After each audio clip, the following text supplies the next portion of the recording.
Hola a todos, bienvenidos. C'est un peu différent cette fois-ci, mais bienvenue au Fuck Up Nights Montréal, notre 25e volume, 25e édition, avec nos partenaires Ton Équipier et Main. Alors, je vais commencer par vous présenter l'équipe et vous encourager aussi d'engager avec nous via le chat que vous verrez à votre droite. Alors, on commence à vous montrer les visages de tout le monde qui va être parmi nous ce soir et que vous pourrez communiquer avec pendant l'événement. Jean-Philippe, pour commencer, de Ton Équipier. Et nos trois speakers, Olivier, Charles-André et Raphaël. Alors, je vais commencer par vous introduire à Fuck Up Nights. Je vous pose normalement la question, c'est qui, est-ce que c'est votre première fois à Fuck Up Nights?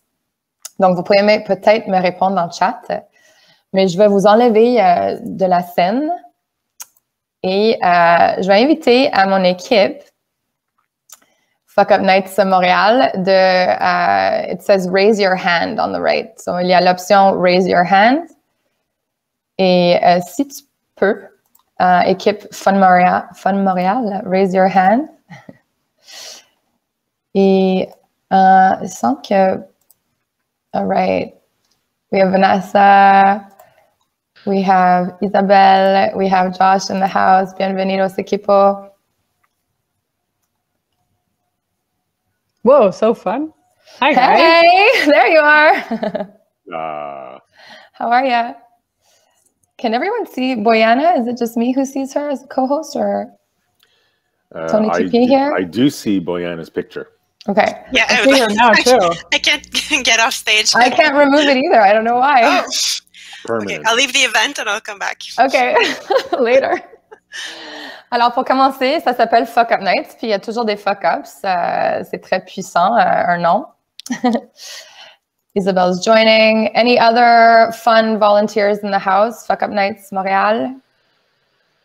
Welcome. Oh, we lost a few. So this is our first event on Air Meets, and we're having fun with this. Oh, everyone coming back. So it's looking like I don't know why some of you are getting kicked off, and why Boyana. We don't take anything personally. It's okay. This is like planned. It's like planned fuck ups, you know, so that everybody knows that failure is okay. Exactly. That's the entire point of this. So if you want, Vanessa, Isa, this is our team. We're a bunch of volunteers, and I'll get into our story. I'll share my screen and let you know about the fun that we like to have together. So in the live chat, and I know all of you will be helping me monitor this, pour ceux que c'est votre première Fuck Up Nights, est-ce que vous pourriez nous faire signe, bienvenue, nous partager le fait que c'est votre première fois? Et pour ceux qui reviennent, et ce n'est pas votre première fois, bienvenidos. Right on, Olivier. Cool. Alors, je vais partager mon écran pour vous ramener un peu dans notre monde de Fuck Up Nights. And what a world it is. Right? So, Roger this, you can see? Yeah. Amazing. And so, on est une équipe de bénévoles. It's been 4 years now that we've been gathering to, our metaphor is find the fun. So our intention is to find the fun in failure together. What that means is sense the humor, connect to our humanity, because failure is real. And so welcome to our 25th edition of Fuck Up Nights Montreal. Really huge to say. Fuck Up Nights a commencé au Mexique, par exemple. C'était pas notre idée ou même notre marque. Il y avait ces 5 amis-là que, après une journée de travail, ils buvaient assez. Ils m'ont dit directement que c'était du mezcal de haute qualité qu'ils buvaient. Et ça les a portés à éventuellement partager qu'ils avaient tous vécu des échecs. Ils l'ont avoué à travers de soirée. Et ça les a fait tellement du bien qu'à la fin, ils ont décidé de le faire 1 mois plus tard. Mais ils l'ont mis Viva Mexico Style sur les réseaux sociaux et il y avait plein d'intérêts. Cet intérêt-là, ça a très vite passé jusqu'à 300 villes autour du monde et 90 pays. Donc, comme on fait ce soir, on se rassemble, on va avoir les partages de 3 différents entrepreneurs professionnels. Et cet événement-là, cet style d'événement, ça se passe en une grande partie de notre planète, which is super exciting. And ce que ça représente dans ce cas-là, c'est un mouvement. C'est un mouvement qui est beaucoup plus que le fun. Normalement, à Montréal, on partage la bière Four Origins in the house. Vous pouvez jaser avec Michael, 4 origines, dans le chat, si vous voulez. Un de nos bénévoles. On avait du popcorn. Mais le mouvement, c'est beaucoup plus que le popcorn et la bière et le fun. Ça représente la culture corporative qui s'en va vers l'authenticité, qui s'en va vers la transparence et qui s'en va vers la vulnérabilité. Et pour nous, surtout en COVID, on a décidé de continuer de pratiquer notre résilience comme Fuck Up Nights démontre tellement bien la marque et continuer dans ce format virtuel et Air Meets, effectivement, pour revenir dans notre format soirée. Parce que normalement, c'est assez intime, nos environnements. On sort du Zoom et on n'est pas live sur Facebook ni YouTube. Et on veut qu'au moins, on se rassemble dans le plus possible, une safe space so that really we can get real here together. Le mouvement a même pris la forme des événements privés, donc ça se passe aussi dans les entreprises où ils partagent ces histoires qui chiffrent leur culture corporative aussi à l'interne. Et il y a beaucoup de recherches qui se fait dans le format d'une Failure Institute. Mais à Montréal, on va donner le bienvenu à nos invités ce soir. Et juste pour vous expliquer un peu le format et surtout avec Air Meet, on a 7 minutes normalement. Josh, I don't know if you're going to be doing the timekeeping tonight, but comme présentation, on vous donne 7 minutes à peu près pour partager votre histoire d'échec. Et à la fin, on va avoir une session de questions et réponses. Et normalement, on réserve 3 à 5 minutes pour cela.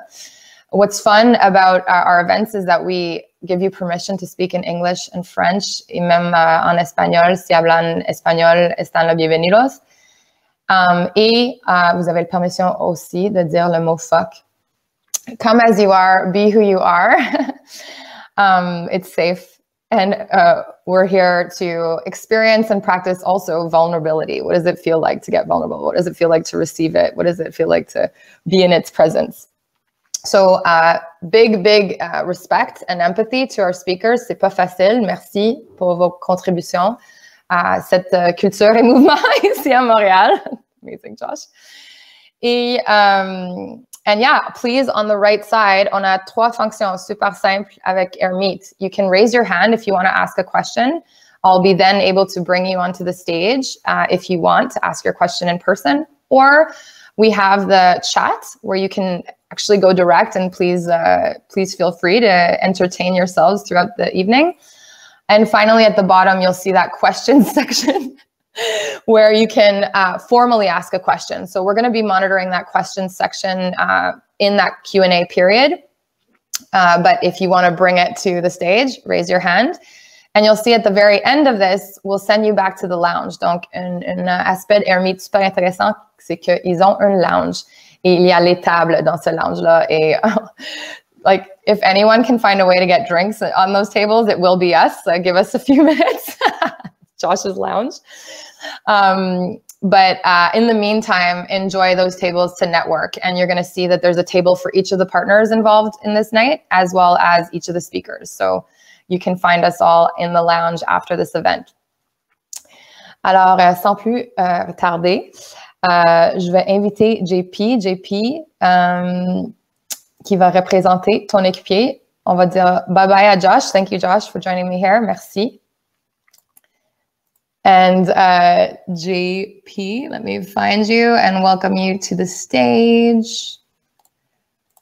And then I am going to hide myself, but I will be here also for any technical support you need or any questions you have along the way. Alors, merci et have fun, JP.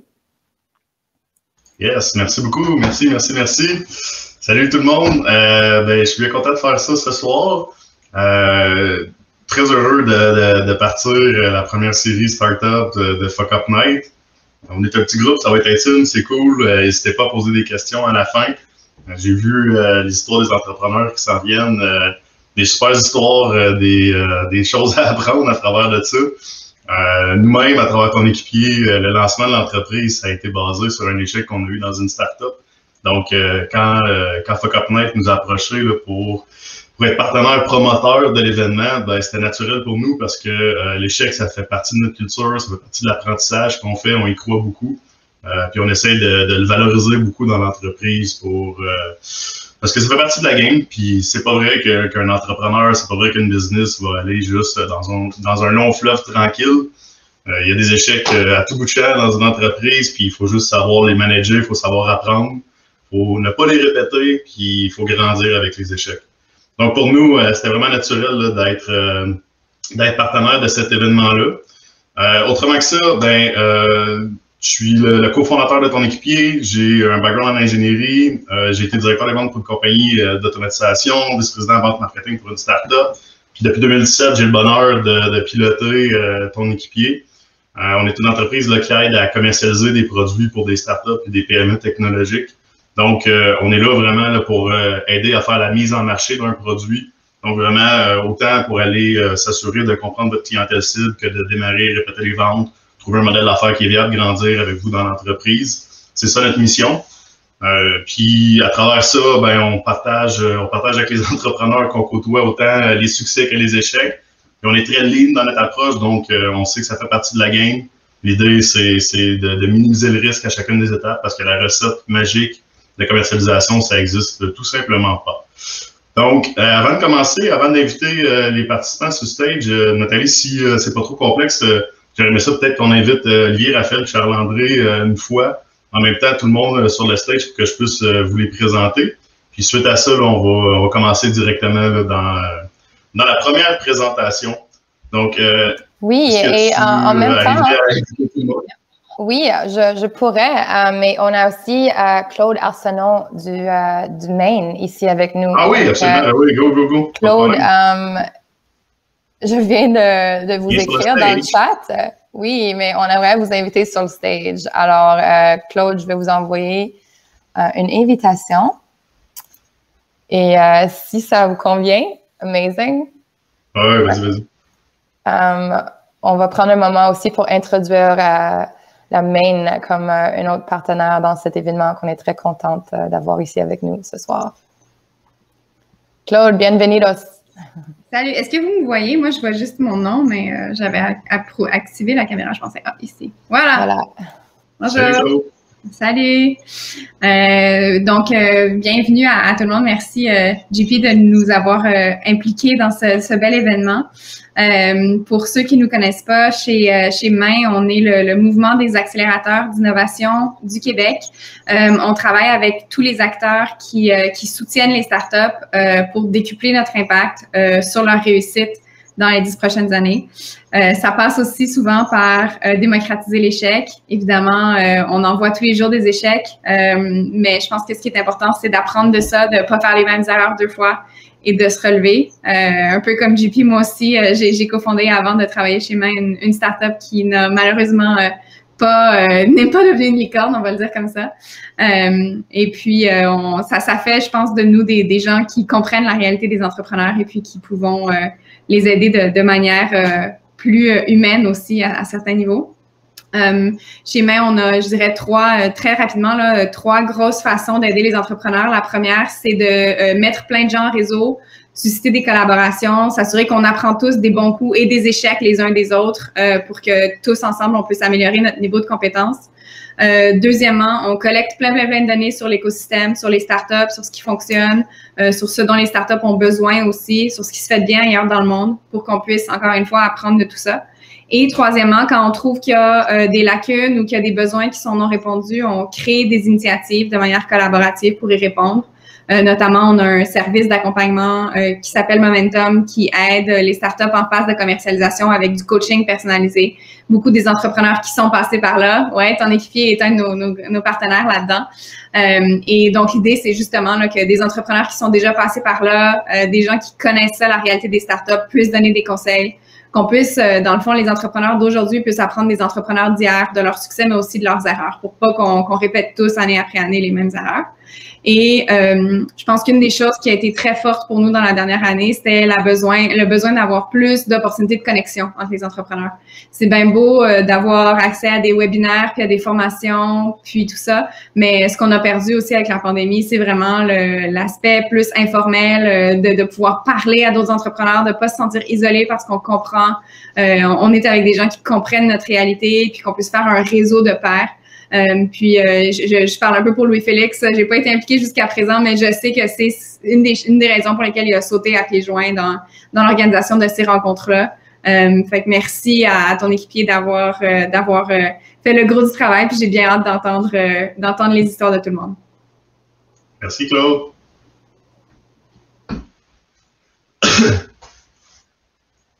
Fait que Nathalie, je réitère ma demande. Si jamais tu veux inviter tout le monde sur le stage, juste pour que je puisse les présenter, puis ensuite on partira dans le vif du sujet. Oui, vous avez des invitations qui vous attendent à nos Nathalie. Donc, Olivier Brassard, qui est cofondateur de Touli, Charles-André Bergeron, Raphaël Bernier qui vient d'apparaître aussi, qui était chez Back à Back. Donc, c'est nos 3 premiers courageux. Merci à ces 3-là qui ont répondu à l'appel.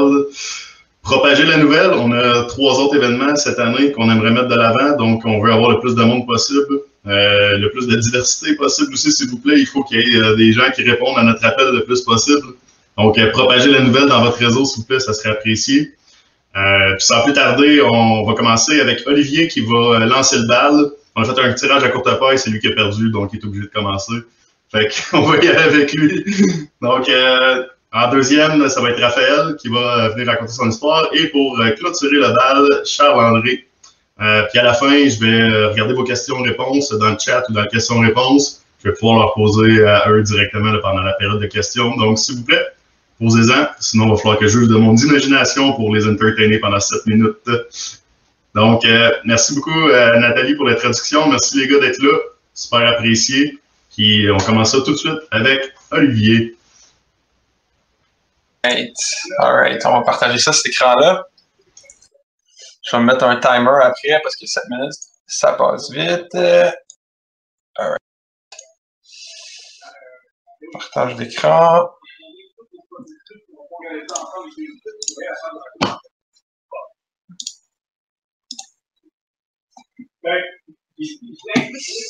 Je dois bien avoir partagé la balle en face, sinon vous me direz non dans le chat. Puis je changerai. En fait, je vais changer ça avant le slide pour vous avoir à côté de moi. Alright. Donc, c'est bon signe si vous voyez ma face en ce moment. Donc, Fuck Up Night, je suis cofondateur de Touli, Olivier, fort de mes 27 ans. Je suis entrepreneur depuis l'âge de 19 ans et j'ai cofondé une startup à mes 21 ans qui s'appelle Enviropub. Je vous explique d'où c'est parti. Au départ, j'étais dans mon auto, j'étais pauvre, je commençais à l'université, donc en entrepreneuriat, et mon char était blanc, je le trouvais vide, j'étais là, ce serait cool d'avoir une publicité sur ma voiture. Donc j'ai eu l'idée de dire, hey, pourquoi on ne permet pas à des gens d'avoir de la publicité sur leur voiture et de faire de l'argent? Donc c'est là qu'Enviropub est né. Pourquoi Enviropub? Parce qu'on affichait uniquement sur des voitures électriques. Donc on permettait à des gens de faire entre 50 et 350 $ par mois pour avoir une publicité sur leur véhicule. En voilà un petit exemple. Donc, compte de fait étant que on avait quand même beaucoup de petits clients qui embarquaient rapidement. Puis pour moi, c'était une kind of validation. Si un client qui a une Model X, un char qui vaut comme 200 000, était prêt à jouer l'ambassadeur puis mettre une publicité sur son char. Pour moi, c'était comme, OK, c'est le summum. C'est sûr que les entreprises vont vouloir associer leur brand à des ambassadeurs qui vont aussi loin, autant pour promouvoir les voitures électriques que leur compagnie dans leur région. Parce que c'est ça qui était cool. C'était le pitch, puis on va leur partir la business. Mais le pitch était de dire, ben, vous allez pouvoir avoir des ambassadeurs dans votre localité. Mais, ça fait que ça va être des gens qui vont faire vivre votre marque dans où vous voulez au Québec. Puis, c'était validé, compte de fait, il y avait 600 ambassadeurs qui s'étaient inscrits sur notre plateforme pour devenir chauffeurs. Fait que clairement, c'était validé que les gens étaient intéressés à devenir des conducteurs. Le premier côté de l'iceberg qu'on a vu, c'est que nos petits clients que vous voyez ici dans la première slide, ils étaient surtout des ventes qu'on faisait de façon émotionnelle. Donc, c'est-à-dire qu'à chaque fois qu'on se questionnait comment on allait faire un modèle scalable puis avoir plusieurs ventes, on regardait aux clients qu'on avait closés. Puis, je pense d'ailleurs, on avait une de nos premières campagnes a été, je ne sais pas si vous connaissez Pierre-Yves McSwing, chroniqueur au 98.5 FM, il avait lancé un livre En as-tu vraiment besoin? Donc, on avait 3 voitures dans le Grand Montréal qui voulaient avec la pub de Pierre-Yves. Pierre-Yves, là, c'est mon ancien enseignant. J'ai appelé la maison d'édition, puis je leur ai dit que ça serait cool de faire une surprise, que l'ancien étudiant qui se part une start-up, vous ayez une campagne avec lui. Il n'y avait pas plus émotionnel que ça, là. Christine, c'était Christine Giroir, celle qui est en bas, était dans ma ville. On a fait 6 rencontres avec elle. La seule vente fière qu'on a faite, qui n'était pas émotionnelle, c'était de trouver un couvreur. C'était 5 voitures dans le Grand Montréal. C'était un beau succès à la fin, mais malheureusement, c'est pas des clients qui ont renouvelé. On va le voir plus tard pourquoi. Puis la grosse partie de l'iceberg, c'est que on ignorait ou on prenait pas, on n'était pas capable de trouver nos plus gros clients, c'était quoi leur objection, puis pourquoi ils n'en marquaient pas dans le modèle d'affaires. Donc, au fur et à mesure que ça avance, by the way, en bureau pub, ça a duré 3 ans. Dans le modèle d'affaires actuel, dans le modèle d'affaires passé, où il y avait de la publicité sur des voitures, plein de choses qu'on a essayé de faire pendant qu'on voyait le mur arriver. De un, on a engagé ton équipier. Puis d'ailleurs, ton équipier était à ses débuts également à l'époque. Puis ça n'a pas donné des résultats pour la simple raison que ça pouvait pas donner des résultats. Enviropub avait un méchant problème de modèle d'affaires. Le problème, vous l'avez peut-être deviné, c'est que quand tu pars une entreprise, le fondement de ton entreprise doit être un problème pour lequel tes clients vivent. Là, moi, j'étais pauvre, je trouvais ça cool d'avoir une pub sur mon char. Fait que clairement, j'ai pas fait ma validation de dire, hey, je vais aller voir mes clients pour savoir, ils ont-ils besoin, eux, d'un nouveau média? Fait que, bel effort de ton équipier, mais je pense que c'était impossible à réanimer ce bateau-là. Donc, création d'un portail client, on avait également fait de la technologie. Ça, c'est une des bons moves qu'on a fait, qui a fait qu'on s'est transformé aujourd'hui, puis je vais vous expliquer plus tard pourquoi. Mais en gros, les clients nous demandaient, hey, on aimerait ça tracker nos conducteurs. Ce qu'on a fait, c'est qu'un portail client où les gens pouvaient suivre littéralement leurs conducteurs pour avoir des données. On a essayé de changer de branding, on s'est dit, on met les voitures aux poubelles, ça va donner des ambassadeurs. On a investi dans un kit média. Les clients commençaient tranquillement à pas renouveler puis ils nous expliquaient que c'est parce qu'il n'y avait pas eu de retour. Mais quand tu es un petit client, le but de faire du marketing, c'est d'avoir la conversion. Mais quand tu es un gros, c'est de faire l'image de marque. Mais là, les gros nous disaient non, puis notre média a été fait pour l'image de marque. Il y a quelque chose qui ne marchait pas dans notre modèle. Fait que faire face au naufrage, qu'est-ce qui est arrivé? C'est qu'en gros, nos clients sont devenus plus jaloux de notre technologie, donc du portail client. On a commencé à faire plus de cash avec notre produit technologique qui n'était même pas censé être un produit, plutôt que notre marketing. Fait que là, on a commencé à se poser des questions. Mon cofondateur Mathieu s'occupait plus de la partie technologique. On générait du revenu avec ça. On se disait, hey, ça va bootstrapper notre entreprise de marketing. Finalement, on s'était rendu du 95-5%, ça veut dire que 5% venait du revenu de marketing, puis 95% de la plateforme. Fait qu'on s'est dit, à un moment donné, on va mettre aux poubelles l'autre. Donc, c'est la fin. Le modèle d'affaires fonctionne plus. Je passe, moi, complètement mon temps dans la nouvelle agence qu'on a créée qui s'appelait l'agence Community, une agence de programmation sur mesure. Et là, pourquoi ce moment-là était plus difficile pour moi à décrire? Parce qu'on avait comme 2 choix dans la présentation aujourd'hui, c'est-à-dire soit ça meurt ou soit ça survit. Ben moi, c'est mort en tant que modèle d'affaires parce que pour moi, c'est plus du tout la même chose qu'on faisait. Il y a 2 slides ici. Ici, le naufrage. Fait qu'on a arrêté nos activités. J'aurais juste switché de slide bien avant. Donc, on a arrêté nos activités de marketing puis on a commencé à faire de la location de voitures. Ça, c'est le modèle qu'on a eu après avoir dit, regarde, on met la publicité aux poubelles. Mais pour moi, c'est un naufrage, puis on est mort. Pourquoi? Parce qu'on ne fait plus du tout de publicité. Pendant qu'on était propriétaire d'Enviropub Media, dans le boom où les Tesla Model 3 étaient populaires, ils venaient de sortir sur le marché, on s'était dit, c'est sûr qu'il y a des afficheurs qui vont vouloir afficher sur des Tesla Model 3. Non seulement on va mettre de l'avant notre modèle d'affaires, puis en plus, on va prouver qu'on est là pour l'électrification des transports. Donc, ça Ça a permis de garder l'incorporation d'Enviropub ouverte où on a généré quelques revenus. Là, le 17 000 que vous voyez en 2019, c'est le revenu uniquement qu'on faisait sur une plateforme de location, mais on avait comme client Équiterre, on avait comme client Branchez-vous. Branchez-vous, on était bénévole chez Branchez-vous. Donc, on a fait plusieurs événements. On a gagné plus que 17 000 avec cette division-là, avec très peu d'efforts, parce que c'était des plateformes qui étaient automatiques. Fait que c'était quand même cool de pouvoir dire qu'on roulait en Tesla et que ça coûtait rien. Fait que, mais autre que ça, c'était pas une business. Ce qui reste à apprendre, bon, ben, avec du recul, là, cofondateur de Thule aujourd'hui, une entreprise de 3 ans d'existence qui a 16 employés, puis quelques-uns à travers le monde. On a eu la chance de faire des incubateurs, on a eu la chance de faire NextAir, on a eu la chance de faire Santec. Si Enviropub avait fait un incubateur, donc merci la main pour votre implication, si on avait fait un incubateur accélérateur, Enviropub aurait été mort en 3 semaines. Là, après les 3 premières semaines de son existence dans l'incubateur, fait que ça a été une erreur, ça a duré 3 ans. Fait que ça, c'est erreur. Fait que faites une étude de marché, ça vaut la peine pour votre entreprise. Lisez le livre de Mom Test. Fantastique. De Mom Test, ça vous demande comment poser des questions à vos clients. Je le suggère fortement. Être les premiers dans un domaine coûte cher. C'était un nouveau média qu'on créait. Ça coûtait cher, puis on avait peu de moyens. Fait que c'était soit qu'on aurait dû aller vers la voie de l'investissement, comme nos compétiteurs aux États-Unis ont fait. Ils ont été élevés 2 millions dès le début. Mais faut vraiment être bon pour être capable d'enlever autant d'argent quand il n'y a pas beaucoup de traction au début. Fait que je leur lève mon chapeau à Rapidfire, qui était notre compétiteur aux États-Unis à l'époque. Puis il faut être capable aussi de se projeter dans 10-20 ans aussi dans son secteur. Là. À quel point moi, ça ne m'excitait pas en tant que fondateur. Puis je vais mettre un point après ça, parce que j'ai parti mon timer en retard, puis je pense que j'étais à 6 minutes. Ça ne m'excitait pas, moi. Les chars, dans 10-20 ans, ils vont être autonomes. Ils vont même pas être propriétaires. Mon pitch d'ambassadeur ne marchait même plus pantoute. Fait que il faut se mettre dans le futur pour regarder mon modèle d'affaires va-tu être encore réaliste dans 10 ans, un peu comme Amazon qui se dit les gens dans 10 ans vont-tu vouloir savoir leur parquet plus vite puis commander en ligne? Oui. Fait que mon modèle d'affaires, ça vaut la peine de corriger ça. Ben, aujourd'hui, vite, on est une entreprise de 16 employés, comme je vous ai dit. Va super bien. On est à 900 000 de chiffre d'affaires dans les 12 derniers mois. On va atteindre le 1,5 million cette année. Tout va bien. Mes erreurs m'ont permis de faire des meilleures décisions aujourd'hui. Fait que j'en suis très fier. Mais Enviropub n'existait plus. Ça va me faire plaisir de répondre à une question. Puis pardonnez si j'ai fait de l'overtime. Le livre, c'est quoi de Mom Test? C'est exactement. Pas de Mom Test, c'est de Mom, comme une maman. Le but du livre, en fait, c'est de dire, OK, quand tu pitches une idée à ta mère, normalement, elle va te dire qu'elle est bonne. C'est rare que ta mère va te dire que ton idée est pas bonne. Donc, le but, c'est de comment poser des questions à ta mère pour valider si ton idée est bonne ou pas. Donc, voilà. Merci, Ali, pour la présentation. On a une première question qui est apparue. Qu'est-ce qui était le plus difficile à accepter ou qui te bloquait à faire un prochain move?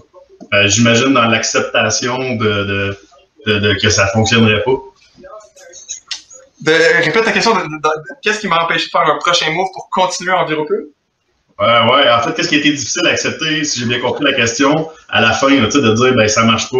Puis qu'est-ce qui te bloquait de l'arrêter puis d'aller vers ton prochain move ou ta prochaine étape?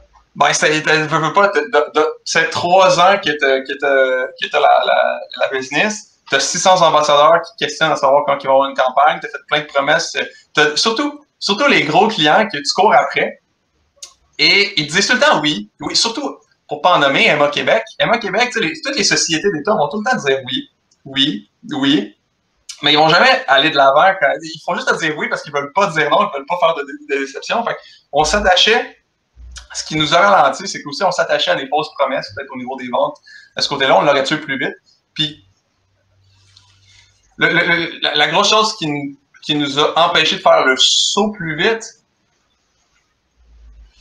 en fait, pourquoi on l'a pas tué plus tôt, peut-être, c'est un peu ça aussi la question, c'est on y croyait encore, j'imagine. Même encore, ça a fait chier mon cofondateur quand j'ai dit non, moi je vais dans le business technologique, on tue. On avait payé 1500$ à la fin pour faire un rebranding. Ça s'appelait plus Enviropub, ça s'appelait Brand Body. Écoute, on avait investi pour ça. Fait que ça a été un coup de tête, ça fait comme, hey, non, c'est pas vrai. Là. Je serai pas tout seul dans quelque chose pendant que les trois autres fondateurs sont sur une autre entreprise. Ça a plus été une décision assez rapide de dire, c'est pas vrai qu'on va garder ça. Je sais pas si j'ai bien répondu à la question. Ouais, je pense que j'ai l'impression que oui. Puis Peut-être que je rajouterais là-dessus comme question, tu sais, comment tu as fait ton deuil à la fin? Ça a été quoi ton processus rapidement là, pour en arriver à dire c'est fini dans ta tête? Est-ce que tu t'es écœuré à un moment donné? Est-ce que vous aviez plus de ressources monétaires, un amalgame de tout ça? Tu sais, qu'est-ce qui a fait là, quand toi, à un moment donné, t'as cheminé et t'as dit ah là, c'est assez. Là, tu sais, l'élastique pète, je coupe la corde, whatever, là, on arrête là. Ben, ça faisait 3 ans qu'on sortait pas de salaire, fait que c'est sûr que ça, je pense qu'on s'en est sorti pendant 3 mois là-dedans, puis l'été, on se subventionnait en faisant des contrats de peinture au X, là, fait qu'on est à force de subvenir à tes besoins sans que ça vienne pas de ton entreprise. Puis, bon, on avait des prêts, là, on avait des prêts puis des bourses, puis mais ils n'ont pas toffé si longtemps que ça par rapport aux dépenses qu'on faisait. Fait que c'est sûr qu'un écœurantite aigu, le fait de pas être capable de survivre avec une entreprise, ça m'a jamais dérangé, là. Ça, là, je suis bien honnête, là, c'est un lit. Je dors très souvent dans mes bureaux, là. J'ai vécu ici pendant la première année de mon entreprise, puis là, je suis pas chez nous, je suis dans un bureau, là. Mais faire des sacrifices pour une entreprise, là, ça m'a fait plaisir. À un moment donné, c'était juste quand t'as pas de progrès dans ton entreprise, je comprends pas pourquoi je me suis pas écœuré avant. Ouais. Puis tu vois, Isabelle disait dans le chat, la ligne entre la persévérance et l'acharnement est difficile à traîner. C'est le fameux hustle puis grinder, ça va jusque où, là, tu sais? Définitivement. Puis c'est ça, puis tu te questionnes, c'était pas une question par rapport à toi en tant qu'entrepreneur, tu es capable de vendre, tu es capable d'aller vendre n'importe quoi à n'importe qui, mais là, tu te questionnes, ça va-tu être scalable, cette machine-là, puis encore une fois, ce qui aurait tué plus vite le projet, c'est de me faire challenger. On n'était pas dans l'écosystème de Montréal, c'est niaiseux, mais si on avait déménagé, mettons, à Montréal, puis on avait parti en Européen, probablement qu'on aurait eu des meilleures ressources. À l'époque, on était à Terrebonne puis à l'Épiphanie, dans la région de Rive-Nord de Montréal. Puis, tu sais, on avait un CLD, mais le CLD, je les adore, c'est ceux qui nous ont permis d'aller chercher des bourses et des prêts. Mais toute la gang, c'était pas des entrepreneurs qui nous aidaient. C'était pas. Fait avoir été entouré de plus d'entrepreneurs, peut-être que ça nous aurait aidé aussi. Avoir des fuck-up nights, peut-être, ça nous aurait aidé. Mais on n'était pas entouré tant que ça. Peut-être une petite question avant de partir. J'étais curieux, justement, tu disais qu'au début, tu avais fait des ventes émotionnelles. Est-ce que tu penses que des ventes émotionnelles, ça peut faire scaler une business dans B2B, dans le modèle que toi, tu étais? Mais c'est sûr que ça va faire scaler une business parce qu'il faut que tu aies ta première vente pour être capable de prouver que tu as. En ce moment, avec Tooli, le site de Tooli existe depuis même pas 3-4 mois. Là. Il n'y avait pas de site avant. C'est toutes des références, des ventes organiques. Notre track record est de dire on en a eu un au début, on prouve à l'autre client qu'on est bon parce qu'on voici le succès qu'on a eu avec l'autre client. Fait que c'est sûr que ça l'aide d'être capable de faire des ventes. Il faut des ventes émotionnelles au début parce qu'il n'y a personne qui va te faire confiance, tu n'as pas de notoriété, tu n'as aucun track record. Fait que c'est sûr qu'il en faut au début, mais si c'est juste ça que tu fais, puis il n'y a pas de clients qui rentrent d'ailleurs, c'est pas sustainable. Un petit flag qui se lève à ce moment-là. C'est sûr que c'est un flag. Excellent. Eh bien, merci beaucoup, Olivier. Il y avait des questions sur Tooli aussi, mais je ne voulais pas mettre l'emphase là-dessus pendant la question-réponse. Peut-être que soit par chat ou après, dans le networking, tu pourras répondre aux questions sur Tooli. J'imagine que ça va te faire plaisir aussi de répondre à ces questions-là. Non, moi, je ne réponds pas de business qui fonctionne. Je suis pas... moi aussi. Je ne réponds pas à mes clients, moi. Hey, merci beaucoup, Ali. Vraiment content de t'avoir vu parmi nous. C'est super apprécié. Bravo encore pour l'expérience puis tout l'acheminement que vous avez fait. Puis je te souhaite du succès là, pour la suite. Merci beaucoup. Pareillement. Fait que Nathalie, si tu veux inviter peut-être Raphaël maintenant sur le stage. Puis me kicker, moi, peux-tu me sortir ou...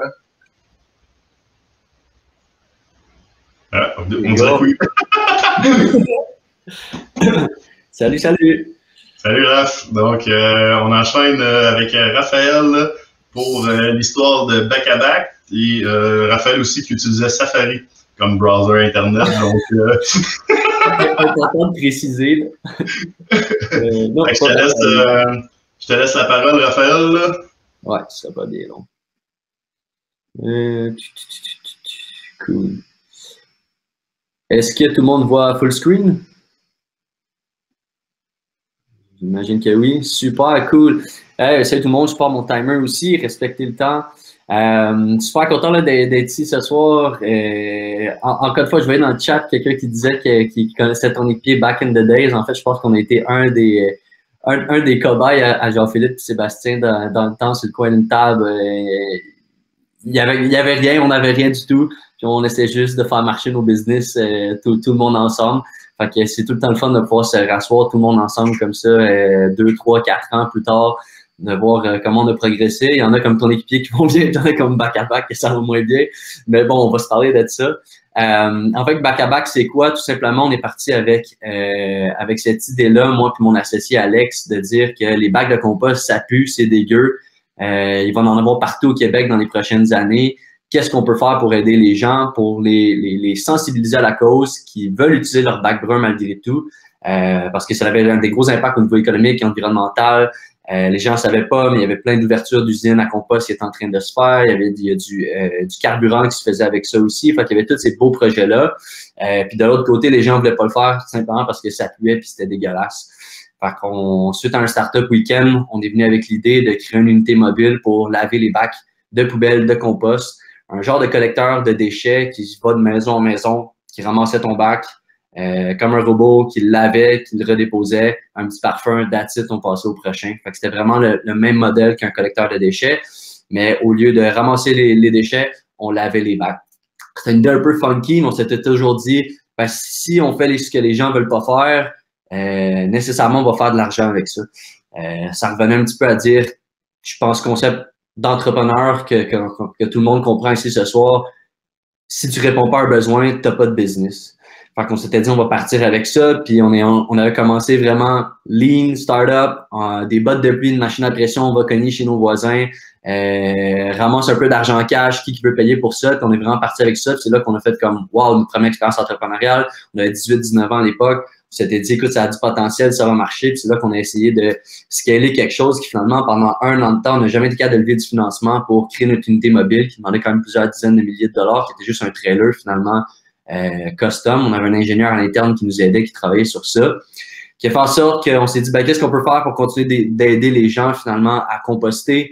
On s'était dit, ben, on va les amener, nous autres, les bacs, carrément chez les gens. On va travailler avec les villes, avec d'autres entreprises en partenariat. Fait que de fil en aiguille, on a commencé à faire de la distribution. On était s'acheter avec nos économies un vieux camion rouillé, un vieux pick-up, un vieux trailer. On est parti en Gaspésie faire notre premier contrat. Ça nous a pris 15 heures parce que le camion n'arrêtait pas de planter. On a perdu le trailer en cours de route à 3 heures du matin. Puis vraiment, on est parti avec rien, juste 2 jeunes croyant leur rêve durant l'été de 2017. On a eu le premier contrat comme ça de distribution de façon récurrente. On a développé des équipes. Et puis, on a eu cette grosse stratégie-là de croissance au bout de 2 ans qu'on s'est assis, puis on s'est dit, wow, ça a du potentiel.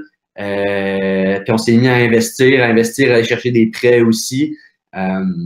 Puis j'en parle parce que je pense que c'est une réalité au Québec, mais pas juste au Québec. Le financement, quand tu es jeune, tu n'as pas de caution, tu n'as pas de background, tu n'as pas de crédit. C'est super dur à aller chercher, que ce soit dans des concessionnaires, que ce soit à la banque, etc., qui faisait en sorte qu'il fallait tout le temps sortir de l'argent cash, de notre cash flow pour acheter des nouveaux pick-up, des trailers, assurer notre cash flow, payer nos employés, etc. Puis à la fin, c'était rendu compte dans un dealer de truck. Ça nous coûtait 50% de mise de fonds pour sortir un camion du dealer. Fait qu'on brûlait tout notre cash au fur et à mesure. On retournait travailler pendant 1 mois de temps avec la ville. On faisait la palette. On allait tout dépenser pour notre croissance. Puis on avait juste tout investi dans cette croissance-là. Puis on s'était dit, dans 2-3 ans, ça va payer, tout va être payé. Puis on va juste rouler parce que réellement, après 1 an, peut-être 2 ans, il n'y avait pas de journée où on n'avait pas de contrat, là. On travaillait 7 jours sur 7. On avait une trentaine d'employés à temps plein au bout de 2 ans. On était vraiment dans le chaos. Puis c'était on livre. Qui est arrivé finalement, on a bâti cette confiance-là. 2 jeunes entrepreneurs, au-dessus d'une trentaine d'employés à temps plein avec nous qui nous suivent partout, un peu d'administratif, vraiment on est en train de montrer quelque chose, des contrats qui rentraient, comme je vous disais. On avait développé des nouveaux services, le nettoyage, finalement on l'a financé à 100%, on avait notre machine, on allait lancer le service, on faisait de la réparation avec toutes les villes sur la rive sud aussi, entretien de bac. Vraiment, on avait le vent dans les voiles à ce moment-là. COVID est arrivé. On finissait quasiment notre année. On avait environ entre 100 et 150 000 de revenus par mois de façon récurrente. On allait taper les 7 chiffres à la fin de notre 2e année. On avait une grosse 3e année de planifier avec au moins 2 millions de chiffres d'affaires. On a l'annonce de M. Legault qui dit qu'il allait fermer possiblement pour 14 jours, pas la fin du monde. Ce qu'on voyait pas, l'envers du iceberg, finalement, c'est qu'on n'avait pas de cash flow parce qu'on a tellement eu de croissance puis on brûlait tellement d'argent pour livrer sur le terrain, prendre plus de contrats, embaucher du nouveau monde qu'on avait 90 jours de cash flow. C'est vraiment là que ça nous a frappé, qu'on s'est dit « Wow, si demain, il faut que ça arrête, on est vraiment dans la merde parce que non seulement on n'a pas de cash flow, mais pour être profitable, il faut être 3 par équipe. » Puis on était 2, c'était profitable, mais 3, c'était vraiment le chiffre magique. Puis avec le COVID, distanciation sociale, on tombait à 1 par camion, on perdait de l'argent aussitôt qu'on sortait des gars sur le terrain. Fait que, au bout de ça, au bout de quelques semaines, ensuite de ça, quelques mois à voir qu'on ne pouvait pas travailler finalement, que les contrats étaient mis sur pause, le cash flow se brûlait, on avait quand même des gros coûts fixes avec l'entrepôt, avec toute la flotte de camions, qu'on s'est dit, ben écoute, faut prendre une décision, une conversation pas facile, mais on s'est dit, c'est le temps de pivoter, puis c'est le temps de se retirer, puis c'est le temps de fermer la Inc. Puis de passer à d'autres choses ou de se réinventer. Fait qu'on a décidé, c'est qu'on a fermé l'entreprise. Avec ça est venu les dettes au niveau de l'entreprise, au niveau personnel, petite crise d'identité aussi. On s'entend, c'est le temps, tu fermes ta première entreprise, tu te dis, écoute, finalement, c'était-tu fait pour moi l'entrepreneuriat? Je suis peut-être juste bon pour retourner dans une job conventionnelle. Je pourrais jamais me relancer en affaires de toute façon parce que j'ai tellement de dettes, etc. Fait que là, l'espèce de downward spiral, de dépression, d'anxiété pendant des mois de temps pour finalement se dire, ben écoute, on peut pivoter parce qu'on a encore les contrats qui sont là. On a encore les bonnes relations qui sont installées. On a encore nos partenaires, etc. On a fait notre nom. On a juste, c'est la compagnie, la Inc. qui marche plus, c'est le modèle d'affaires. Par contre, moi, j'en avais eu assez un petit peu de ça. Puis là, j'ai écrit Jack, c'est l'heure de pivoter. Ce sera sans moi Rose, en fait. Jack, c'était Alex. Moi, je suis un peu Rose dans cette histoire-là. L'inverse, excuse-moi. Alex, c'était Rose, il veut pivoter, il veut continuer. Moi, je suis Jack, je suis un peu écœuré, j'ai envie de passer à d'autres choses avec tout le petit stress qu'on a vécu. Puis je me suis dit, écoute, vas-y, pivote, repars ça avec un nouveau système. Puis on le savait que ça allait marcher, on l'avait vu venir, on avait voulu l'essayer il y a un moment. Puis on s'est dit, let's go, Alex, il va le faire, moi, je passe à d'autres choses. Ça, c'est moi, mon partenaire, on s'est un peu séparés de façon business, on est encore des meilleurs amis. Puis que il a survécu au naufrage, si on peut dire, finalement. On a décentralisé, il a décentralisé finalement, puis la séparation du risque, comment qu'il a fait, c'est que au lieu d'embaucher une trentaine d'employés, ben c'est devenu des travailleurs autonomes. Le risque est partagé de cette façon-là, chacun ses équipements, puis tout ce qu'il gère, lui, c'est le contrat global. Donc, plus de profitabilité individuelle aussi, au lieu de payer nos gens 15, 16, 17 piastres de l'heure, 18 piastres de l'heure, ben, ils sont payés au bac. Donc, selon leur productivité, ça a augmenté aussi. Ils font plus d'argent. La compagnie fait plus d'argent. Fait qu'un nouveau modèle d'affaires qui marche super bien présentement. Puis là, je vois le temps qui file, là, mais je wrap up. La vie après le cash, finalement. Tu sais, un entrepreneur, ça reste un entrepreneur. Puis oui, on a eu cette petite crise d'identité-là, mais déjà, les projets ont recommencé. On avait d'autres choses sur des étagères aussi qu'on voulait lancer. On avait d'autres partenaires avec qui on voulait joindre aussi. Puis je pense que c'est ça qui est important de savoir. Tu sais, quand ça va mal, faut pas se remettre nécessairement en question. Faut juste être capable de remettre peut-être le projet en question, nos actions, nos décisions, mais pas la personne qu'on est. Puis ça, c'est super important. Puis ça, c'est une grosse leçon qu'on a tirée de tout ça. On a retenu de ça, trop de croissance, c'est très dangereux. C'est autant pire que de pas faire d'argent, honnêtement. Ça peut frapper très, très fort, puis très rapidement aussi. Il y a un moment aussi où il faut être capable de quitter le poste de gestionnaire puis rapidement devenir le visionnaire puis le rainmaker. Il faut que tu sois capable de déléguer, sortir. Nous autres, étant donné qu'on était tout le temps dans les opérations, le gros rush, mais on n'a pas vu toute cette crise-là arriver. On n'a pas vu nos mauvaises décisions financières aussi. Il y avait du cash qui sortait à gauche puis à droite. Fait qu'on aurait juste dû à un moment s'embaucher une ressource pour gérer, nous autres sortir, d'être capable de mieux planifier les choses, puis on aurait probablement pu éviter ce crash-là. Puis l'autre chose, puis l'attitude aux compétences, quand tu as beaucoup d'employés qui rentrent comme ça, c'est facile de juste prendre des gens, leur donner un salaire, mais on a beaucoup de problèmes aussi au niveau des ressources humaines, gérer tout ce personnel-là, puis avoir pris plus de temps à embaucher les gens, à sélectionner les gens, on se serait évité un paquet de troubles aussi. Keep the dream alive, la quote que je disais tout le temps, Alex, peu importe ce qui se passe, keep the dream alive, peu importe ce que tu choisis de faire ou ce qu'on va choisir de faire après back-à-back. Back-à-back, c'était juste un véhicule pour nous, notre why, notre pourquoi qu'on faisait les choses, c'était super clair. Fait, ça a été comme plus facile ensuite de ça, de juste passer à d'autres choses parce qu'on disait, regarde, ça n'a pas marché de cette façon-là, on a d'autres projets, on a d'autres business, on pousse dans ceux-là, puis on garde le rêve, on garde la destination en tête. Puis c'est reparti aujourd'hui. Moi, je me suis joint à un nouveau partenaire dans sa business en immobilier. Je veux dire, les contrats, les deals, ça déborde de partout. Je suis content parce que je suis dans une business avec Alex dans back-à-back où ça a bien été, mais qu'à la fin, que ça allait très mal. Puis ça fait du bien de retourner dans quelque chose aussi de positif, qui marche déjà bien, ou que je peux vraiment juste amener mon skill set, contribuer. Entre-temps aussi, j'ai été travailler avec 2 autres entreprises pour les nommer parce qu'ils m'ont apporté beaucoup de bien aussi. Ils m'ont enseigné plein de choses avec Continuum, avec Coworking Rive-Sud. Ça a été vraiment une expérience en vente, en développement des affaires que je me suis développé. Puis je pense que c'est ça. Des fois, c'est correct de pouvoir se retirer aussi, d'aller essayer des nouvelles choses, d'aller contribuer dans d'autres startups pour pouvoir mieux se relancer. Fait que voilà, je suis vraiment over mon temps. Quitte à couper un petit peu dans les questions, mais merci tout le monde. Je sais pas si JP, tu veux revenir sur la scène, partager un petit peu. Je pense que c'est la première fois que j'ai pitch puis que j'ai raconté l'histoire de back-à-back si rapidement.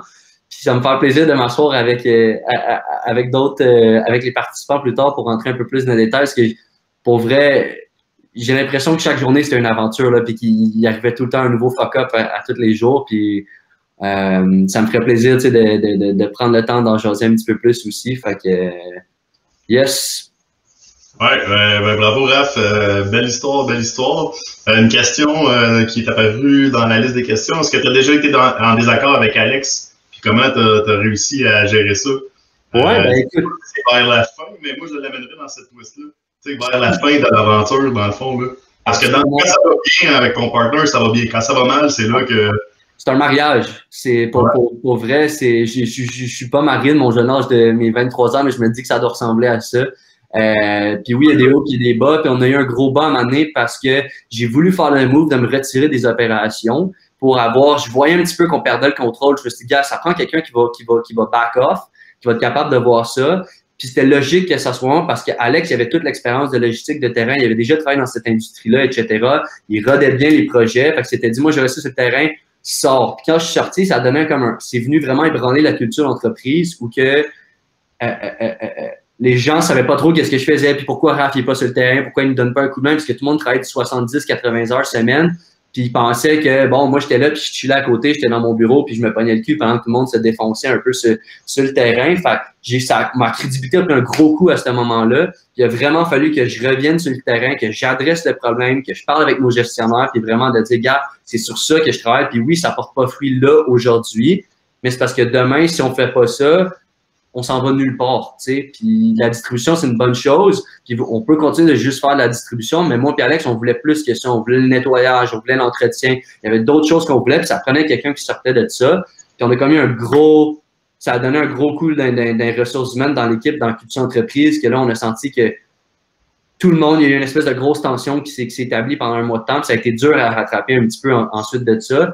Puis honnêtement, je le sentais que ça dérangeait Alex aussi un petit peu, tu sais, il était comme crime, on se défonce, tout ça, tu sais, comme qu'est-ce que tu fais, puis pas qu'il remettait en question qu'est-ce que je faisais, mais il voulait que je vienne sur le terrain pour prouver que je faisais quelque chose un petit peu. Puis j'ai répondu à cette demande-là, puis à un moment donné, je suis revenu un peu plus, puis là, je suis venu en jaser, puis j'ai juste confronté un petit peu, où j'ai ouvert la discussion avec nos gestionnaires, de dire, gars, j'ai entendu dire qu'il y avait certaines choses que je faisais, ou de la façon qu'on travaillait présentement, ça déplaisait, mais je veux juste montrer qu'est-ce qui se passe, c'est quoi derrière les rideaux. Fait que je pense que une des grosses leçons que j'ai appris à partir de là, c'est que c'est possible d'être trop proche de tes employés. Puis ça, c'était nous parce qu'on était tout le temps sur le terrain, puis à un moment donné, ils pensaient qu'on était juste leur chum, puis qu'ils pouvaient se permettre n'importe quoi, mais d'être trop déconnecté, puis de jamais montrer que tu es là, tu as le même problème au bout du compte, puis les deux, ça fait mal à la culture. C'est un juste milieu. Puis aujourd'hui, je pense qu'Alex, il l'a appris aussi, puis on s'est même rencontré la semaine passée, il est en train de revivre un peu le scénario, puis j'ai dit, Alex, j'ai dit, je comprends, tu veux sortir, mais souviens-toi qu'est-ce que ça a fait quand j'ai sorti. Tu n'auras pas le choix. J'ai dit, c'est pas nécessairement d'être là physiquement, mais si tu peux continuer d'avoir un meeting à tous les matins avec tes gestionnaires de terrain, de juste prendre le pouls, de t'assurer que tout est correct, mais juste qu'ils te voient la face, un 5-10 minutes tous les matins, qu'ils savent que tu es on board avec eux, ça va changer tout. Fait que ça, je te dirais que ça n'a pas été facile.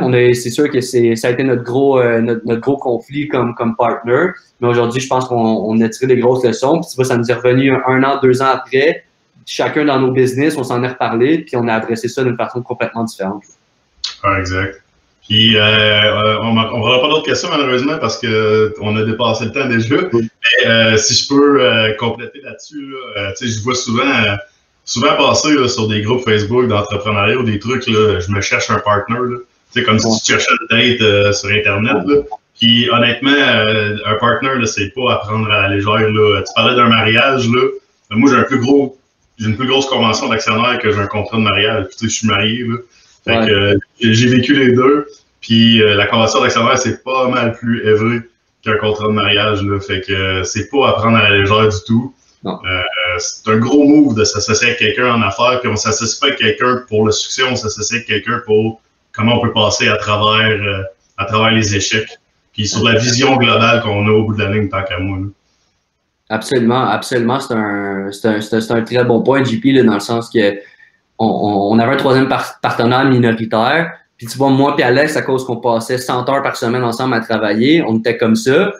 Puis lui, il était plus avancé, il travaillait sur un autre projet, le nettoyage à gauche. Fait que nécessairement, des fois, il y avait des frictions aussi parce que quand on arrivait qu'il fallait prendre une décision, pour nous, c'était évident que c'était le bon call à faire. Mais étant donné qu'il n'était pas tout le temps là, il ne nous suivait pas, ben, tu sais, il remettait en question les décisions, puis ça nous a ralenti des fois dans certains processus. Fait c'est tellement important en tant qu'entrepreneur et en tant que fondateur de continuer de peindre cette vision-là pour tout le monde, de dire, gars, c'est là qu'on s'en va. Puis quand tu es dans les rushs, souvent, tu perds ça de vue, puis tu focuses juste sur les opérations. C'est là que tout le monde commence à remettre en question tout ce que tu fais parce que tout le monde, finalement, a perdu la destination.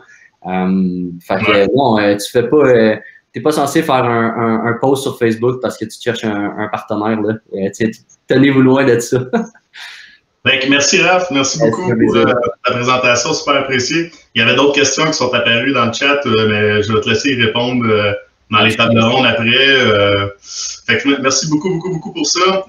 Puis je vais inviter Charles-André à venir sur le stage pour clore cette première série de présentations start-up. Donc, Charles-André, je t'invite. Nathalie, j'imagine que tu es en train de la faire. Super, merci beaucoup. Fait que je te laisse préparer ta présentation. Pendant ce temps-là, avant que ça se termine, comme on vous disait au début, c'est une série de 1 de 4 cette année qu'on espère bien. Donc, on veut avoir plus de monde l'année prochaine, on va avoir plus de visibilité, on va avoir plus d'entrepreneurs qui sont prêts à parler de ça. Les 3 personnes qui étaient là aujourd'hui, très courageux de leur part d'entamer ça.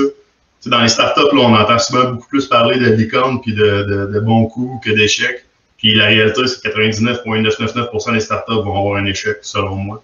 Fait que n'hésitez pas à en parler pour les prochains. Je te laisse la parole, Charles-André. OK. Tu vas-tu mouiller mon écran? J'imagine que oui. Comment je fais pour vérifier que le monde voit bien mon écran? Bon, je pense que oui. C'est bon. OK. Bon, ben bonjour à tous. Donc, mon nom est Charles-André Bergeron. Moi, c'est mon fuck-up, il est assez massif. Ça a été quand même un méga fuck-up. Donc, rapidement, qu'est-ce que je faisais? J'avais parti une startup de cryptocurrency mining. Fait que ça, c'était en fin 2017. Donc, très rapidement, c'est quoi le cryptocurrency mining? C'est tu achètes de la puissance de calcul, fait que des machines qui font des maths. Puis tu fais de l'argent, tu es comme payé en temps réel tout le temps pour faire des maths. Fait que tu n'as pas de lead time, tu achètes du matériel, tu fais de l'argent directement le lendemain. Tu n'as aucune vente à faire, pas de marketing. Tes seuls coûts d'opération, c'est ton électricité et ton mini-entretien. On avait un avantage extrêmement stratégique à être au Québec dû au bas coût d'électricité. On a une croissance super rapide. On achetait du matériel, faisait du profit, utilisait du profit, fait plus de matériel. On roulait 24/7. Le navire, il était très solide. Comme je disais, fin 2017, début 2018, c'est un conte de fées. On lève 2,6 millions de capital en 6 mois, même pas, avec 3 rondes, un prêt. C'est une époque où la cryptocurrency, c'est très mal vu encore par le monde entier au Québec. Desjardins ferment des comptes de banque de gens qui font ça. Pendant ce temps-là, nous, on obtient un prêt 500 000 chez Desjardins pour notre entreprise. Fait que c'est vraiment un beau projet. On fait entre 5 à 6 cas US par jour, un mois après notre premier investissement. On achète full de matériel, on croit comme une fusée. On s'autofinance aussi avec nos profits. J'ai 22 ans, je suis on top of the world, je suis CEO de ma compagnie, j'ai le spotlight sur moi, je veux deliver. De côté de l'iceberg, début Q1, Q2, on fait beaucoup d'argent, on continue de croire. Un des problèmes qu'on n'avait pas vu venir, c'est qu'en réalité, on bleed du cash flow. Pourquoi on bleed du cash flow? Quand tu fais du mining, tu utilises ta puissance de calcul pour faire des maths, comme je disais, et tu es payé. Et ton paiement, il se fait sous la forme de crypto. Fait que si tu mines du Bitcoin, tu es payé en Bitcoin. Donc, à la fin de la journée, tu as une quantité que tu reçois que tu échanges contre sa valeur, par exemple. Puis là, le problème, c'est que si le Bitcoin descend, mais ta quantité vaut moins. Parce que dans le mining, plus de monde en font, fait que plus le monde font la même chose que toi, mais plus ta quantité descend. Fait que si ça, on appelle ça la difficulté. Donc, si la difficulté augmente et que le prix de la crypto descend, bien là, non seulement tu en fais moins, mais en plus de ça, ça vaut moins. Fait que tu es comme en train de perdre 2 fois plus d'argent. Puis vu que le modèle d'affaires, autant qu'il était unique, qu'il n'y avait pas besoin de faire de vente, que quand ça arrive, tu es un peu pogné là-dedans. Fait que c'était impossible de contourner ce fait-là. On ne pouvait rien faire pour améliorer la situation. Tant que la crypto crachait, puis tant que la difficulté montait, on faisait juste bleeder du cash. Fait que le mur, il approchait vite parce que nous, c'est une business qui était très facilement scalable, qui était très lucrative, mais autant qu'elle avait ses gros dangers aussi parce que dès que ça ne marche plus, tu n'as aucune source externe de revenus. Donc, comment l'iceberg y arrive? Mid-2018, le cash flow est très difficile. Payer les factures courantes, ça devient un devoir et un stress immense pour toute l'équipe. À chaque semaine, on a des team meetings 3 fois par semaine avec notre chairman, faire des cash flows révisés. Est-ce qu'on tient nos chiffres? Est-ce qu'on fait nos factures? Payer d'eau, ça devient difficile. Il faut qu'on fasse des deals pour nos loyers. On a passé d'une compagnie qu'on faisait 6-8 cas par jour de pratiquement de profit à on oublie 3-4 cas par jour de cash. Ça n'a pas de bon sens. Moi, en tant que CEO, je me dis, OK, il faut que je commence à trouver un plan, il faut que je pense à quelque chose. Je commence à penser à ça, mais je n'en parle pas à mon équipe. Puis moi, je suis CEO, je suis le running man de l'équipe. Je suis le gars que tout le monde écoute, les gens m'écoutent, c'est moi qui prends les décisions, c'est moi le shining star in this company. Je commence à penser à des trucs sans en parler. Première grosse erreur que je fais. On arrive juste avant de commencer à couler, on a presque plus d'argent. Moi, je commence à faire je fais un move sans en parler à personne. Plus grosse erreur de ma vie. Je regarde le potentiel de voir est-ce qu'on serait capable de liquider la compagnie. Fait que je cherche du monde qui veulent racheter ces équipements-là. Je check un peu comment on peut faire un deal. Fait que moi, je fais un move, je vends une petite partie de nos actifs sans en parler à ma compagnie. C'est la plus grosse erreur que j'ai faite de ma vie. C'est le pire move. Ça a des conséquences terribles sur le projet. Ça implose toute la confiance de toute l'équipe au complet. Je me fais renvoyer par mon chairman dans le meeting le plus dur de ma vie. Il y avait toute l'équipe était là. Je broyais ma vie, c'était la chicane nucléaire. Je me suis jamais fait autant chicaner de ma vie. C'était terrible. C'était vraiment pas un bon moment. Moi, dans ma tête, j'étais CEO. Je faisais ce que je voulais. C'était moi qui collais les shots. J'avais raison, j'avais la bonne vision. Les autres, ils avaient tort. C'était moi qui savais qu'est-ce qu'il fallait faire. Après ça, ben là, c'est le naufrage. C'est la panique générale. J'étais le gars qui était comme le point central. Fait que moi, je me fais renvoyer. La compagnie a fait n'importe quoi, elle explose. Elle fonce dans le mur. Une entreprise qui était supposée être locative est en faillite à cause de mes mauvaises actions, mes mauvaises décisions. C'est une perte pratiquement totale pour l'entreprise qui aurait pu être potentiellement facilement sauvée. J'étais beaucoup trop power tripping, on pourrait dire. J'étais trop jeune, j'avais trop de pouvoir, je n'étais pas assez supervisé, je faisais n'importe quoi. Le deuil, du jour au lendemain, moi je perds absolument tout. Je me fais enlever de ma compagnie. Le problème, c'est que ma compagnie, j'avais parti avec mon meilleur ami à l'époque, j'avais impliqué mon père là-dedans, mon père avait impliqué son cercle d'affaires. Donc ça, c'est bien le fun and rainbow and sunshine, comme on dit, quand ça va bien, mais quand ça va mal, c'est pas nice. Je perds mon meilleur ami, je perds la relation que j'ai avec mon père, je perds tout l'argent que j'avais de ma poche, toutes mes économies flamment, j'ai plus rien. Je perds ma réputation. Je commence à descendre dans une espèce de spirale infernale de mauvaises décisions. Je commence à traîner avec du monde pas nice pour moi, pas des bonnes influences, pas un bon environnement. C'est vraiment le rock bottom de ma vie. Là. Je suis au plus bas point, je peux pas descendre plus bas que ça. Au fil du temps, après ces moments difficiles-là, tu survis, t'as pas le choix. T'apprends, puis c'est toujours facile après des grands échecs, puis moi j'appelle ça des claques d'en face. J'ai toujours été quelqu'un qui a eu besoin d'avoir des grandes claques d'en face pour comprendre que j'avais des problèmes. J'ai été capable de prendre du recul et me dire, bon, c'est quoi vraiment qui a causé tout ça? Puis il y a quelques grands points qui étaient la communication, c'est tellement important. La transparence, c'est la chose la plus importante dans une entreprise. Si tout le monde n'est pas au courant de tout, comment tu veux faire un projet où est-ce que tout le monde est aligné? C'est totalement impossible. Tu as une équipe autour de toi, pourquoi tu t'en sers pas? Moi, je suis bon dans des trucs, mes teammates sont meilleurs dans d'autres. Pourquoi moi, j'essaie de gérer leurs choses quand moi, je sais que je suis moins bon qu'eux? Faut pas avoir peur de dire que ça va mal quand ça va mal. Ça, je pense que c'est une des plus grosses erreurs que les gens font. Tu sais, c'est dur de dire à ton chairman, ouais, ça fait, là, on va exploser. C'est la honte, t'as mal, tu te sens mal, tu te dis, je peux pas en parler. Le problème, c'est que si t'en parles pas, tu prends pas leur expérience pour essayer de sauver ta compagnie. Établir les risques upfront, puis pas gambler un peu avec le modèle d'affaires. Nous, on l'avait fait un peu, on pourrait dire. On n'avait peut-être pas nécessairement dit assez aux gens comment c'était un risque sur le modèle d'affaires. Faut jamais gamble dans une compagnie parce que si tu as un mini risque qui peut tout péter ton modèle d'affaires, ça prend juste une fois pour que ça arrive, pour que tu croules.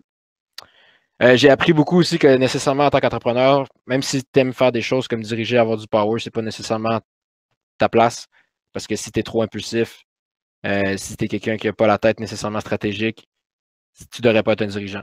Tu devrais être un VP vente, comme on appelle dans l'entreprise en ce moment. Mais diriger, c'est pas pour les gens qui sont impulsifs et trop crus comme moi. C'est correct de fail aussi, selon moi. C'est pas grave de faire des échecs. Ce qui est grave, c'est si tu répètes les mêmes erreurs après, là, c'est grave. Il faut toujours que tu apprennes. La raison pourquoi j'ai marqué tatou, c'est parce que moi, je me suis fait faire un tatou de Bitcoin peu de temps après, quand c'était vraiment dans le bottom pit. C'était pas un tatou pour être cool, pour avoir un Bitcoin sur le bras. C'était un tatou pour que chaque jour, je me lève et je me rappelle de toute cette aventure-là pour pas faire les mêmes erreurs. Où j'en suis aujourd'hui, rebondir parce catastrophe. Grâce à deux, trois personnes dans ma vie, j'ai réussi à remonter. Je vais reprendre les points un par un. J'ai appris énormément de leçons, bien évidemment, qui me servent aujourd'hui dans ma deuxième compagnie et que je ne referais pas les mêmes erreurs, disons. L'entourage est tellement important. Il y a quelqu'un qui m'a dit dans la vie, tu es la moyenne des 5 personnes avec qui tu te tiens. Puis c'est tellement vrai. Autant tes amis que tes partenaires d'affaires. Tu traînes avec des losers, tu vas être un loser. Tu traînes avec des bandits, tu vas être un bandit. Tu traînes avec des millionnaires, tu vas être un millionnaire. C'est pas compliqué. Après un échec majeur qui t'amène vraiment bas, parce que tu perds tout, selon moi, c'est important que tu trouves une ou deux personnes qui vont être prêtes à te refaire confiance. C'est tellement, selon moi, c'est impossible sinon de remonter pratiquement, parce que c'est impossible de sortir de la merde quand tu es tout seul. Personne n'est invincible, personne n'est parfait. Si tu es alone, tu peux pas. Il faut t'accepter aussi dans la vie qu'il y a des gens qui vont te détester pour toujours. Il y a beaucoup de monde que j'ai affecté indirectement. On a perdu des millions de dollars. Il y a quelqu'un qui a perdu $1 million dans ma compagnie. Même si j'essaie de réparer la relation après le futur, parfois tu peux juste rien faire, il faut que tu acceptes ça, il faut que tu passes à autre chose. Depuis cette aventure-là, j'ai relancé une nouvelle startup avec un de mes partenaires depuis 2019. On vient de closer d'ailleurs notre première ronde de financement après 2 ans de travail infernal. J'ai appris aussi où était ma place, puis que je ne dois pas être mis dans une position de pouvoir parce que c'est pas ma place. Trouver un mentor qui va te pardonner puis te refaire confiance, c'est très, très important. Puis trouver un partner qui va connaître ton passé aussi. Comme moi, mon partner, qui est dans le chat aussi en ce moment, il connaît tout mon passé, il connaît tous mes mauvais moves. Tu trouves quelqu'un qui est prêt à travailler avec tes défauts, qui soit prêt à te dire les vraies affaires, les affaires tough pour t'en mettre en même place. C'est une de nos forces dans notre équipe, je pense. Puis qui va être prêt à travailler avec toi. Fait que c'est pas mal ça pour mon histoire. J'ai parlé un peu vite, je parle toujours vite, mais c'est un fuck-up qui m'a coûté très, très, très cher. Là, disons que j'étais vraiment. La vie a passé de top-notch à total échec majeur, fail. J'avais pas d'éducation, c'était mon all-in move, puis je l'avais chié. Fait que... Merci, Charles-André. Si tu veux juste fermer ton partage d'écran, merci. Bravo pour le courage d'avoir raconté ça. On s'attend que ce soir, tu es celui qui a l'échec monétaire le plus élevé. Là. Donc, ça frappe l'imaginaire. Mais félicitations pour ça.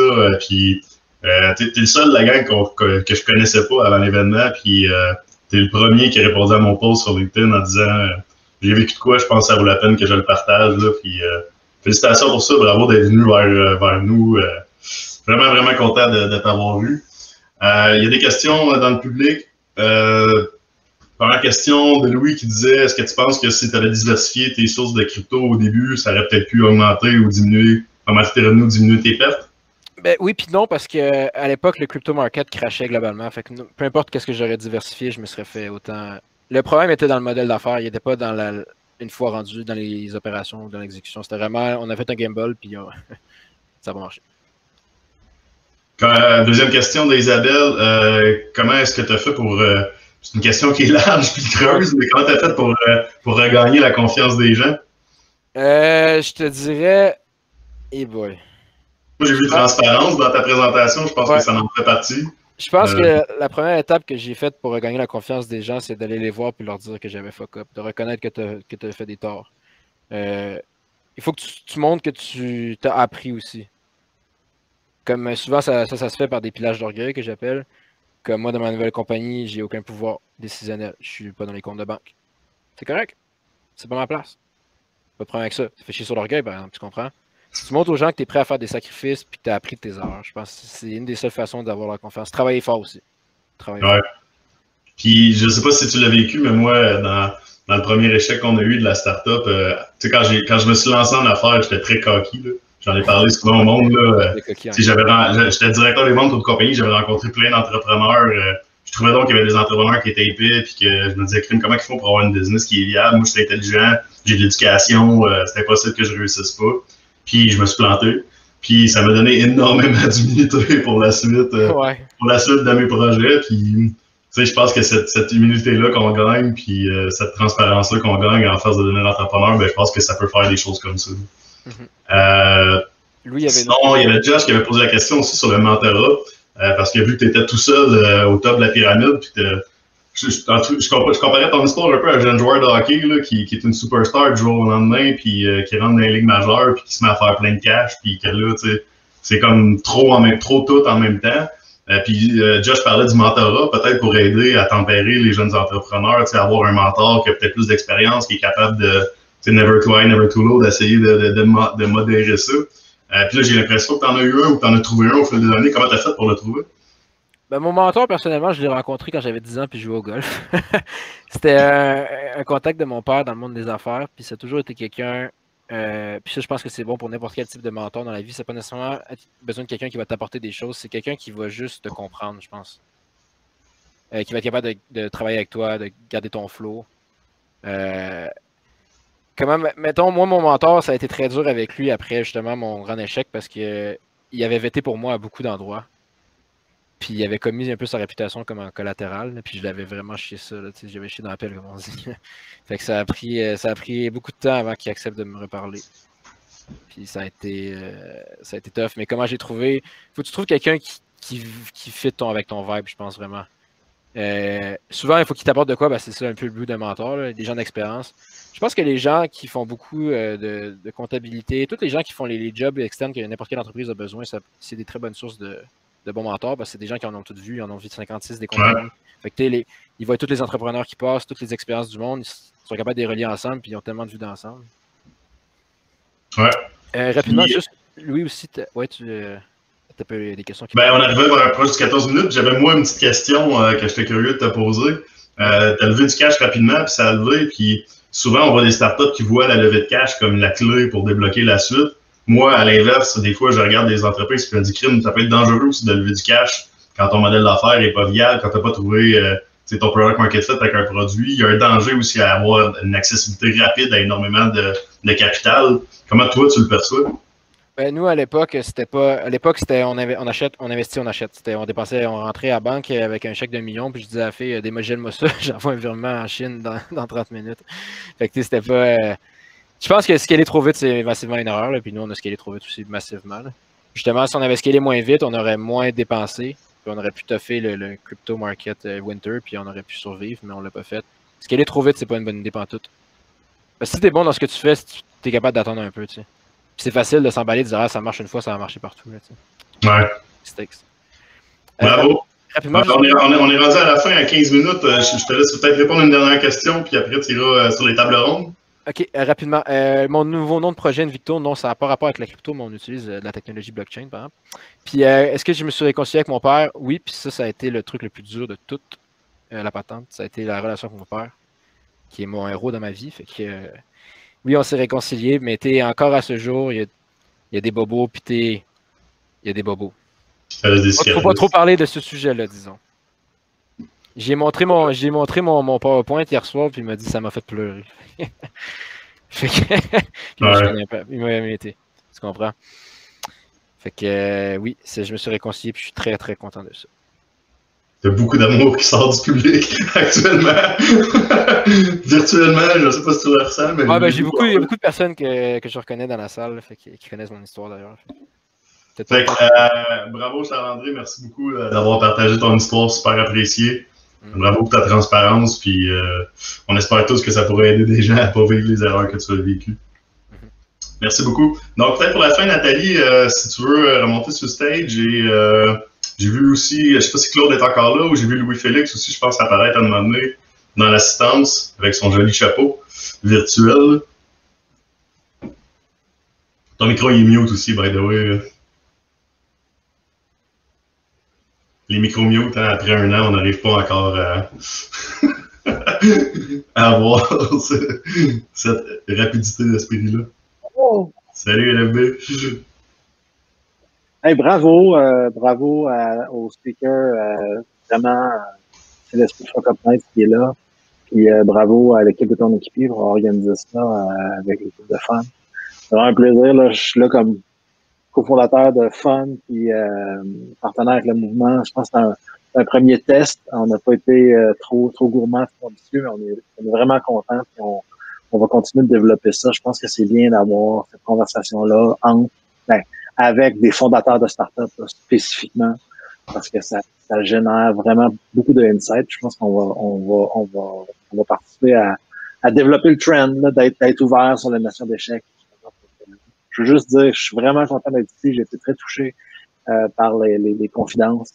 Évidemment, la dernière est venue me chercher particulièrement. Là, il y avait un aspect de relation avec le père. Fait que je suis très content qu'on puisse avoir ces conversations-là qui sont pas évidentes. C'est pas des conversations qu'on a naturellement, puis faut les forcer un peu. Je suis content qu'on soit là. Merci tout le monde. Ouais, merci. Merci Félix. Puis Nathalie, je te laisse le mot de la fin. Pas de micro. Je vais lire sur tes lèvres.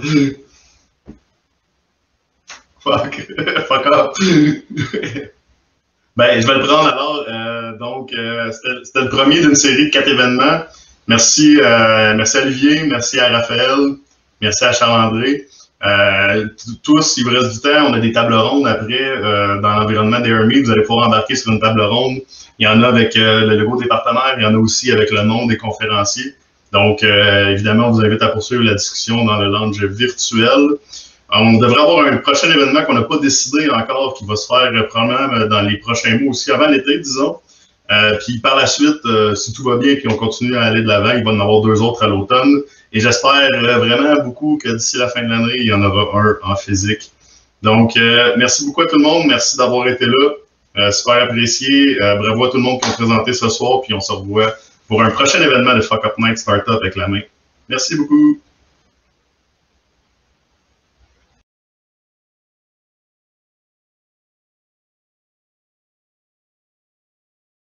You